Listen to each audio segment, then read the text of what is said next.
So, over on the red side in this game, we have Orkbuster and Tierra with Finland for DLC. And over on the blue side, we have Nandemann and Razman, who are Nandemann. And this is Highway to Seoul. And it should be a good one. I think, honestly, Nandemann have got this in the bag. Seeing the previous performance from Orkbuster and Tierra, but you never know. Helicopter rushes out of nowhere, and it's all over. But who knows? Let's get this game underway and then talk about the decks. So 3, 2, 1, go.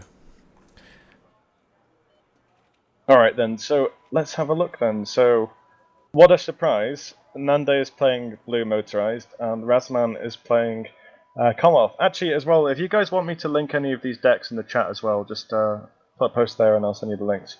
And Orkbuster is using Eastern Bloc Mechanized, called Heresy, that's his deck name. And Tierra is using Netherlands. Oh wait, it's great, it's called the Netherlands. It's actually a Soviet deck. That threw me off a second, because there's a program, I can't remember his name, but some absolutely beautiful human being on Reddit made a program that allows you to view decks in replays, but it doesn't have the symbol for the USSR decks, and his deck is called NL, so there's a lot caught off guard there. But yeah, 10 out of 10 for Orkbuster's deck name. I'm not quite sure about these pings. They're getting their memes out. Kekkonen is life, Kekkonen is death. Finland for DLC. Yeah, memes out for the lads. Right, let's have a look at the composition of Razman and Nandemann. Looks like they're going to be bringing out some Hachi Nanashikis. We got Challenger 2 tucked in there. We got some Panzermortar HS-30s, or at least one of them. A couple of TGBs with the Recon Infantry. We've got, what else? Stormer HVM, Track Rapier FSA. Quite a few helicopters, a couple Lynx AH7s. One with SAS, one with some Recon Infantry. We've got that's probably SBS, isn't it? And then we got the Lynx AH7 with the Command Infantry and a Gazelle Cannon, of course.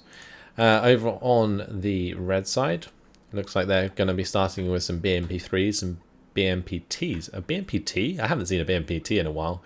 Some T64 BVs and T72As. I'm not convinced about the T64 BV choice. What do you think about that?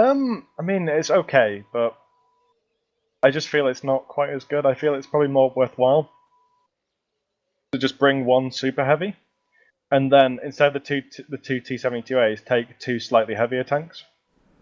Yeah, they do have a T80UM this time. Oh, they do, yeah. So that is a heavier tank, and I mean, if that's supported properly by the T64 BVs with those HGMs, I mean, it could come in, well, it could do pretty well.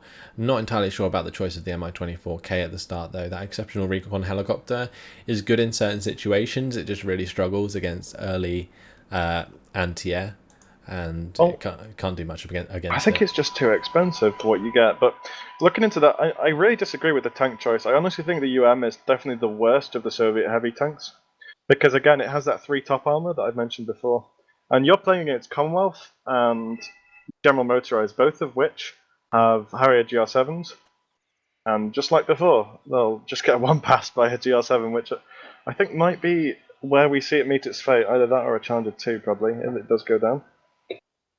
Yeah, so that Charlie 2 will probably be able to go up against that UM quite easily, actually. The Challengers tend to beat anything up to like the max tier because of their really, really good front armor. And that's really what makes them shine. Also, they have the heat rounds, so they can do damage to any level of armor with ease. And yeah, I mean, I'm just kind of waiting for this game to get underway, because it seems as though the majority of the units have been placed. There's a couple of STR V103Cs from the start from Nandemann. That's quite interesting. A couple of Crotals being added to the mix. And over on the red side, some Strela 10Ms. Finally, some AA being added in there. aside from the Promets with the infrared AA. Not entirely convinced about those. But yeah, I think they're going to be lacking a lot of AA on this red side. They are probably going to be lacking. Just to correct you though, that Challenger 2 does have kinetic, not Oh, does it? My bad.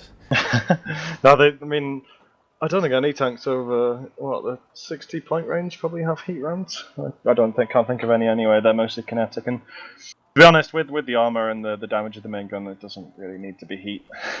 So both teams heading down the highway now. Let's see where they actually end up.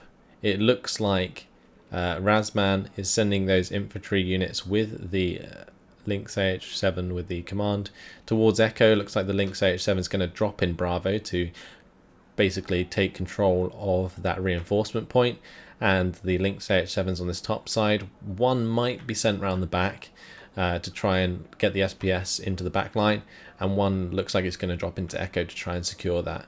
We've got Gazelle Cannon. That looks like it might bump into this Mi-24K, or at least the Mi-24K is chasing it at the moment, or it was until they decided that was a bad idea. I'm not entirely convinced. I mean, if it had chased the Gazelle Cannon over the SAS squad, then maybe, but I'm pretty sure that Mi-24K could probably take a hit from the SAS squad and then kill it. So even so, that wouldn't have been so much of an issue. The mortar's firing already from Nandemann, providing some smoke over Gulf. Looks like what he wants to do is get some infantry into the top side forest at Gulf, and he's going to do that by smoking off that forest in case there's something already there, and then fast moving a TGB into that forest. No, it's looks like Tierra's just pushing right down this highway in the middle. I mean, you usually see teams peel off to go into Delta from here, but apparently oh no, here we go, he's moving up, but this man didn't want to stop for anything, he was just kept going. Yeah, well, now it's going to open up these BMP3s to wreck the TH-495s and also the T-64BVs, killing those very, very easily. Oh, BMP3 picking up a Stormer there, wow.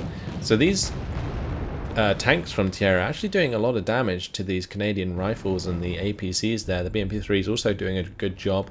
Strelky now pushing forwards towards Delta. Looks like this Leopard Recon is going to come up against the T-72 M2 Wilk, but the Leopard Recon's focusing these Strela 10Ms and did manage to kill one. This Gazelle Cannon up in the top left side is disrupting Tierra's reinforcements quite heavily. So that's going to mean those are going to take a little while to get to the front line, because it's going to be some micromanagement involved in order to get those back into the APCs and bring them back to the front line. But now Challenger 2's moved up, and that's fighting a T-72 M2 Wilk, which is not being retreated, and the Wilk will die. The BMP-1's trying to put up a fight against the Challenger 2s, but not doing too well, and now the Lynx AH-7's coming in to wipe out some of these Mostrelki. Yeah, I mean, honestly, I'm kind of very confused as to why Orquesta and Tierra had the priorities the way they did, because they didn't send anything to Gulf. They didn't send anything to Echo. They just had a few units sitting back in Delta and on the bottom side of the road where we saw those tanks move to. And, I mean, honestly, that's a very fast way to lose this game. Yeah, well, they did a lot of damage initially, but then they've now got surrounded, and all of this big lump of forces in the middle, even though they've got two T-64 BVs, a T-80 UM, and a T-72 M2 Wilkes alive, it's not going to be enough now to push against the Challenger 2 and all of the units that surround them. And even if Nandemann and Razman didn't want to keep pushing, they could just secure all these sectors and they would win just like that, because the conquest points would be so far in their favour. And I think at some point we are going to see the command units come in from Nandemann, but I think at the moment they're just more concerned about killing off as many of Tierra's and Orkbuster's units as possible. Now they do have a Challenger 2 who did get very low after the engagement with the Moat Shoots and 90s, and that's on 1 health, retreating towards some reinforcing support vehicles so that they can repair. Yeah, one of them's on 3 health. The Seria 30 coming in. Is that going to get the kill? Why was it evac'd? Why was that evac'd? Did it lose line of sight? I have no idea. They lost line of sight. I'm just checking theirs. They have no good recon up in that forward position. Jesus, that could have been 2 kills onto 2 Challenger 2s. That would have been insane, especially with all of these tanks.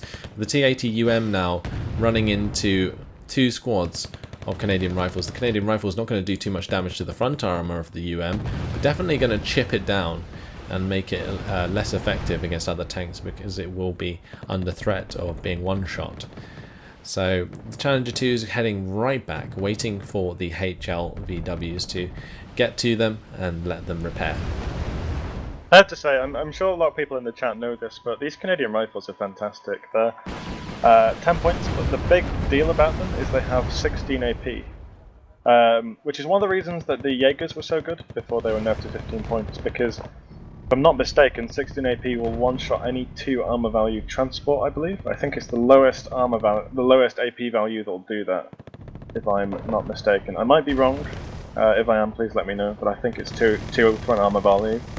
And they're just really nice and cost-effective, and they come in those amazing TH495s. But still, a decent attempt at a push in the middle from Orkbuster and Tierra, but again, they just ceded the bottom side for no reason. And honestly, there's no way they're going to win without Golf, because they're not going to take both Delta and Echo. And even if they did, they would still be even on points. Yeah, well, I think the main issue with this map is there's no like 2-point sectors that you can really like super focus, and I think that's what almost Orkbuster and Tierra were trying to do. So yeah, they were trying to focus Delta, like assuming it was like a really important sector or whatever, but it leaves the blue side, Golf, Charlie, and Echo, which are all worth exactly the same as Delta, which they've just put so much resources towards. And now basically what's happening is they are cleaning out some of these infantry units, but both of these Charlie 2s are fully repaired. We've now got mortars coming into the backside of these T-64s, so that should probably start to do some morale damage. And as soon as these Charlie 2s come out of here, yeah, one shot, boom, goodbye T-80UM. The third Charlie 2 that's coming as well. Oh my god, these T-64 BBs are going to get massacred. So it looks like the moat shoots in there, bumped into the recce. They might be able to win that fight, yes they will. So the Challenger 2's falling back, but that is 3 Challenger 2s that Tierra and Orkbuster now have to deal with. They were bringing in a Seria 30, a nice response, but not exactly timed well, as it seems that Razman reacted to that coming in very well. Up in this top side, there's still reinforcements coming in. Nandemann is pushing forwards with these Fuchs Milans, with Milans in them, and just securing Echo entirely. Now the Challenger 2 is pushing forwards. Looks like he's bumping into BTRDs. T-64 BVs at very close range there, getting wrecked. One of the Challenger 2s just went down to that BV though, I think, didn't it? Yeah. Yeah, it looks like it turned its side armor, must have, and did get caught out. So, I mean, medium tanks at that range can be just as effective because of the kinetic rounds. So, well, that's not just exactly that, but what happened there. The BV is quite a heavy tank. It has 20 AP on its main gun, which will give even a Challenger 2 a very bad time from the side. Yeah, but those Challenger 2s are now going to continue to roll through, force back the BV. Seria 30 is coming in. Looks like the Stormer and the tracked Rapier might shoot that down. Yes, they will. Plenty of time to fire off many rockets. Now recon, exceptional recon vehicle moving forwards towards Echo, did get spotted and taken out by a Milan 2. Not exactly the most ideal use of points, I don't believe, from Orkbuster or Tierra, because those exceptional recon vehicles are pretty expensive, and they already had the MI24K there providing the information that they would have otherwise got anyway. So now what's happened is Nandemann and Razman have almost fully secured Delta as well. And if they start to bring in the command vehicles, then there's not much of a chance that Orkbuster and Tierra will come back into this one. They're just cornered right now, still bringing in units from Foxtrot, and as soon as they move them forwards, they're just being picked off one by one. You've got the Leopards focusing down some of the infantry and the tanks and the buildings, some of the tanks. The Leopard ones are okay against those T-72As, so that's working out quite well for them. That BTR-80 sitting on that hill is just barely doing anything, and look at all these recon tanks coming out from Nandemann. He loves those Verkernings. He does, yeah. I mean, something else that I noticed, which is a little sad, is Orkbuster has 220 points worth of AA in his base. Which honestly just kind of oh my god, have you seen how many ATGMs just flew out of that transport over in Echo? They have 3 squads of Milan 2s and 2 Fuchs Milans as well. 3 Fuchs Milans. Yeah, because he's brought the Fuchs Milans with Milan 2 squads and just spamming the ATGMs in that top side, filling up all of those hedgerows with ATGMs. But yeah, those 2 flat SFLs at base, what's going on, Orkbuster? You need to get those to the front line. That one Birusa would be good enough to defend the base. I don't know why he's so concerned about that.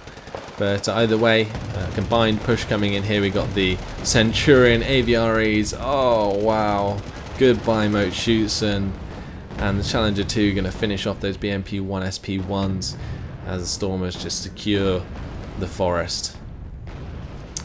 Wow, that was that was pretty awesome to watch. Yeah, it was a little brutal to watch. That's probably what you mean. Oh, MiG-29 912As coming in with the thermobaric bombs. That actually did quite a lot of damage. It did. I feel this game is definitely over there. I mean, by the timer as well, it looks like we'll get a surrender vote. Well, surrender, not even a vote. They might be voting between themselves, but definitely a surrender.